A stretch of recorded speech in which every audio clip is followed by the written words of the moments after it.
ಇನ್ನು ಸುಮಲತಾ ಸ್ಪರ್ಧೆ ಬಗ್ಗೆ ಟೀಕಿಸಿದ ರೇವಣ್ಣಗೆ ಈಶ್ವರಪ್ಪ ಟಾಂಗ್ ಕೊಟ್ಟಿದ್ದಾರೆ. ರೇವಣ್ಣ ಸತ್ತಿದ್ರೆ ಮಾರನೇ ದಿನವೇ ಭವಾನಿ ಅಭ್ಯರ್ಥಿ ಆಗ್ತಾ ಇದ್ರು, ಹೀಗಂತ ಮೊನ್ನೆ ಮಂಡ್ಯದವರು ಒಬ್ರು ಟಿವಿಯಲ್ಲಿ ಹೇಳಿದ್ರು ಅಂತ ಬಾಗಲಕೋಟೆಯಲ್ಲಿ ಶಾಸಕ ಕೆಎಸ್ ಈಶ್ವರಪ್ಪ ವಾಗ್ದಾಳಿ ನಡೆಸಿದ್ದಾರೆ.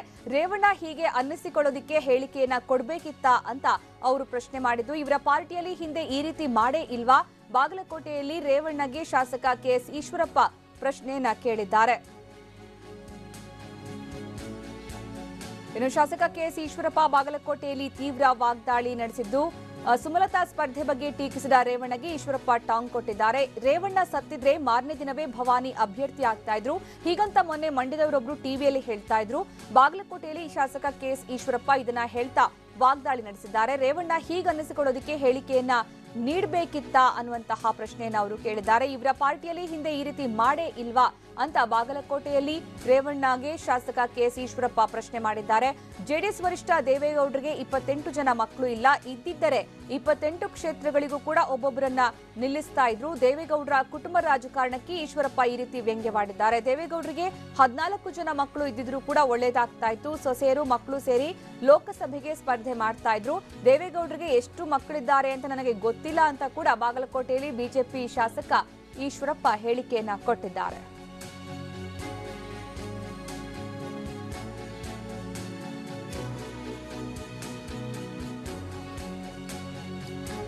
ಬಾಗಲಕೋಟೆಯಲ್ಲಿ ಬಿಜೆಪಿ ಶಾಸಕ ಈಶ್ವರಪ್ಪ ಈ ಹೇಳಿಕೆಯನ್ನ ಕೊಟ್ಟಿರೋದು. ದೇವೇಗೌಡರಿಗೆ 28 ಜನ ಮಕ್ಕಳಿರಬೇಕಾಗಿತ್ತು, ಆಗ ಎಲ್ಲರನ್ನೂ ಕೂಡ ನಿಲ್ಲಿಸ್ತಾ ಇದ್ರು ಲೋಕಸಭೆ ಚುನಾವಣೆಗೆ ಅಂತ. ಜೆಡಿಎಸ್ ವರಿಷ್ಠ ದೇವೇಗೌಡರಿಗೆ 28 ಜನ ಮಕ್ಕಳು ಇಲ್ಲ, ಆದ್ರೆ ಇದ್ದಿದ್ದರೆ 28 ಕ್ಷೇತ್ರಗಳಿಗೂ ಒಬ್ಬೊಬ್ಬರನ್ನ ನಿಲ್ಲಿಸ್ತಾ ಇದ್ರು ಅಂತ. ಎಸ್, ಈ ಬಗ್ಗೆ ಕೆಎಸ್ ಈಶ್ವರಪ್ಪ ಶಾಸಕರು ಏನ್ ಹೇಳಿದ್ದಾರೆ ಬಾಗಲಕೋಟೆಯಲ್ಲಿ ನೋಡೋಣ ಬನ್ನಿ. 28 ಕ್ಷೇತ್ರದಲ್ಲಿ 28 ನನಗೆ ಮಕ್ಕಳಿಲ್ಲಲ್ಲ ಅಂತ ಪಾಪ ದೇವೇಗೌಡರಿಗೆ ದುಃಖ ಇರ್ಬೋದು. 28 ಮಕ್ಕಳು ಅಕಸ್ಮಾತ್ ದೇವೇಗೌಡರು ಇದ್ದಿದ್ರೆ 28 ಕ್ಷೇತ್ರಕ್ಕೆ ಒಬ್ಬೊಬ್ಬ ಮಗನ್ನ MP ಕ್ಯಾಂಡಿಡೇಟ್ ಮಾಡಿಬಿಡೋರು. ಪಾಪ 28 ಇಲ್ಲ, 14 ಜನರಾಗಿದ್ದರೆ ಮಕ್ಕಳು 14 ಸೊಸೆರಾರು ಸಿಗೋರು, ಎಲ್ಲರೂ 28 ಆಗೋದು. ದುರಾದೃಷ್ಟ ದೇವೇಗೌಡರದು. ಎಷ್ಟು ಮಕ್ಕಳಿದಾರ ನನಗೆ ಗೊತ್ತಿಲ್ಲ, ನಾನು ಟೀಕೆ ಮಾಡ್ತಿಲ್ಲ, ನಾನು ಇರೋ ವಿಷಯ ಪ್ರಾಕ್ಟಿಕಲಾಗಿ ಹೇಳ್ತಿದ್ದೀನಿ. ಏನ್ರಿ ಇದಕ್ಕೆ ಅರ್ಥ ಉಂಟೇನ್ರಿ? ನಾನು ಅವ್ರನ್ನ ಸಹೋದರಿ ಅಂತಲೇ ಕರಿತೀನಿ, ಅನಿತಾ ಕುಮಾರಸ್ವಾಮಿ ನಮ್ಮ ಸಿಸ್ಟರ್, ಇದ್ರಾಗೆ ನನ್ನ ಮನೆ ಇಲ್ಲ. ಅವ್ರೇನು ಹೇಳ್ಯಾರೆ? ಯಾವ ಪಕ್ಷದಲ್ಲಿ ಕುಟುಂಬ ರಾಜಕಾರಣ ಇಲ್ಲ, ಯಡಿಯೂರಪ್ಪನವ್ರ ತಗಿಲ್ವಾ, ಸಿದ್ದರಾಮಯ್ಯ ಮನೆ ಇಲ್ವಾ? ಹ್ಞೂ ರೀ, ಒಬ್ಬೊಬ್ಬರು. ನಿಮ್ದೆಂತದ್ರಿ ಮಂತನ ಇದು? ಹಾಸನಕ್ಕೂ ನಿಮ್ಮ ಮೊಮ್ಮಗ, ಮಂಡ್ಯಕ್ಕೂ ನಿಮ್ಮ ಮೊಮ್ಮಗ, ರಾಮನಗರಕ್ಕೂ ನಿಮ್ಮ ಸೊಸೆ, ಹಿಂಗೆ ಉದ್ದು ಕೇಳ್ತಾ ಹೋಗ್ಬೋದು.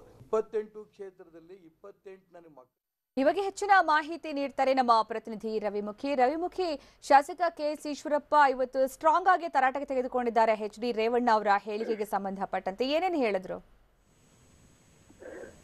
ಹೌದು ಸುಕನ್ಯಾ, ಇವತ್ತು ಪ್ರಮುಖವಾಗಿ ಬಾಗಲಕೋಟೆಯಲ್ಲಿ ಒಂದು ಲೋಕಸಭಾ ಚುನಾವಣೆ ವಿಚಾರಕ್ಕೆ ಸಂಬಂಧಪಟ್ಟಂತೆ ಜಿಲ್ಲಾ ಬಿಜೆಪಿ ಕೋರ್ ಕಮಿಟಿ ಒಂದು ಸಭೆಯನ್ನ ಕರೆಯಲಾಗಿದೆ. ಆ ಸಭೆಗೆ ಹಾಜರಾಗಿರುವಂತಹ ಏನು ಮಾಜಿ DCM ಕೆಎಸ್ ಈಶ್ವರಪ್ಪನವರು ತಮ್ಮ ಮಾತಿನುದ್ದಕ್ಕೂ ಏನು ಕಾಂಗ್ರೆಸ್ನ ಸಿದ್ದರಾಮಯ್ಯ ಆಗಿರ್ಬೋದು ಮತ್ತು JDS ನ ರೇವಣ್ಣ ಆಗಿರ್ಬೋದು, ದೇವೇಗೌಡರ ಕುಟುಂಬದ ಬಗ್ಗೆ ತುಂಬಾನೇ ವಾಗ್ದಾಳಿ ನಡೆಸಿದ್ರು ಅಷ್ಟೇ, ತುಂಬಾನೇ ವ್ಯಂಗ್ಯವಾಗಿ ಮಾತಾಡಿದ್ರು ಅಂತ ಹೇಳ್ಬೋದು. ಪ್ರಮುಖವಾಗಿ ಒಂದು ಲೋಕಸಭೆ ಟಿಕೆಟ್ ವಿಚಾರಕ್ಕೆ ಸಂಬಂಧಪಟ್ಟಂತೆ, ಅದರಲ್ಲೂ ಮಂಡ್ಯ ಒಂದು ಸ್ಪರ್ಧೆ ಈಗನೇ ತುಂಬಾನೇ ಎಲ್ಲರ ಒಂದು ಗಮನ ಸೆಳೆದಿರುವಂತಹ ಕ್ಷೇತ್ರ ಮಂಡ್ಯ ಅಂತ ಹೇಳ್ಬೋದು. ಆ ಒಂದು ಕ್ಷೇತ್ರಕ್ಕೆ ವಿಚಾರಕ್ಕೆ ಸಂಬಂಧಪಟ್ಟಂತೆ ಕೇಳಿದಾಗ ದೇವೇಗೌಡರ ಒಂದು ಕುಟುಂಬ ರಾಜಕಾರಣ ವಿಚಾರ ಬಗ್ಗೆ ಪ್ರಶ್ನೆ ಮಾಡಿದಾಗ ಅದರ ಬಗ್ಗೆ ತುಂಬಾನೇ ವ್ಯಂಗ್ಯವಾಗಿ ಮಾತಾಡಿದ್ರು. ಯಾಕಂದ್ರೆ ಮಾಜಿ ಪ್ರಧಾನಿ HD ದೇವೇಗೌಡರಿಗೆ 28 ಮಕ್ಕಳಿಲ್ಲ. ಒಂದ್ ವೇಳೆ 28 ಮಕ್ಕಳಿದ್ರೆ 28 ಲೋಕಸಭಾ ಕ್ಷೇತ್ರಗಳಿಗೂ ಅವರ ಮಕ್ಕಳನ್ನೇ ಅವರು ಅಭ್ಯರ್ಥಿಯನ್ನಾಗಿ ಏನು ಚುನಾವಣೆಗೆ ನಿಲ್ಲಿಸ್ತಾ ಇದ್ರು. ಆದ್ರೆ ಇದ್ರ ಜೊತೆಗೆ ಅಷ್ಟೇ ಅಲ್ಲ, ಕೇವಲ ಒಂದು 14 ಜನ ಗಂಡು ಮಕ್ಕಳಿದ್ರು ಸಾಕು, ಅವರ ಪತ್ನಿಯರನ್ನ ಸೇರ್ಕೊಂಡು 14 + 14 28 ಜನ ಆಗ್ತಾ ಇದ್ರು. ಆ ನಿಟ್ಟಿನಲ್ಲೂ ಕೂಡ ಅವರು ತಮ್ಮದೇ ಆದ ಎಲ್ಲ ಅಭ್ಯರ್ಥಿಗಳನ್ನ ನಿಲ್ಲಿಸ್ಕೊಂಡು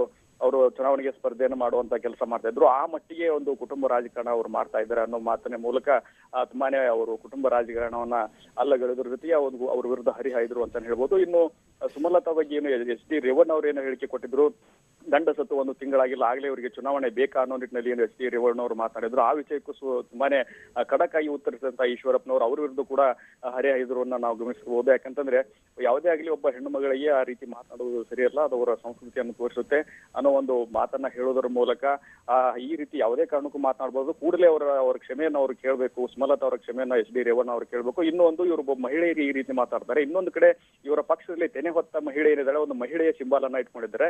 ಈ ನಿಟ್ಟಿನಲ್ಲಿ ಯಾವುದೇ ಕಾರಣಕ್ಕೂ ಆ ಚಿಹ್ನೆಯನ್ನ ಇಟ್ಕೊಳ್ಳಕ್ಕೆ ಬಳಸ್ಕೊಳ್ಳಕ್ಕೆ ಇವರು ಪಕ್ಷ ಅರ್ಹತೆ ಎಲ್ಲ ಹೊಂದಿಲ್ಲ. ಈ ನಿಟ್ಟಿನಲ್ಲಿ ಅದನ್ನು ಕೂಡ ತೆರವುಗೊಳಿಸಬೇಕು ಅನ್ನೋ ನಿಟ್ಟಿನಲ್ಲಿ ತುಂಬಾನೇ ವಾಗ್ದಾಳಿ ನಡೆಸಿರುವಂತದ್ದು.